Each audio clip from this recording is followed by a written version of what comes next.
Avec ces interventions brutales qui provoquent depuis plusieurs mois de nombreuses controverses, Immigration and Customs Enforcement, plus connu sous son acronyme ICE, fait trembler le monde entier. Ces dernières semaines, les critiques se sont encore accentuées avec la mort de 2 citoyens américains à Minneapolis. Outre ses opérations sur le sol américain, l'ICE est également présente à l'étranger.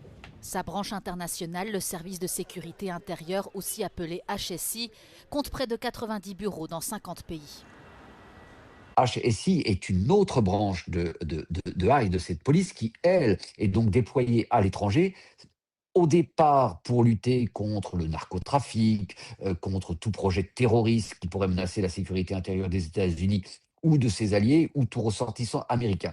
Depuis quelques années, HSI est devenue aussi une police de lutte contre l'immigration clandestine. HSI collabore avec les polices locales et Interpol. Ces agents sont armés, parfois lourdement, mais ils ne sont autorisés à les utiliser qu'après avoir reçu un mandat du pays hôte.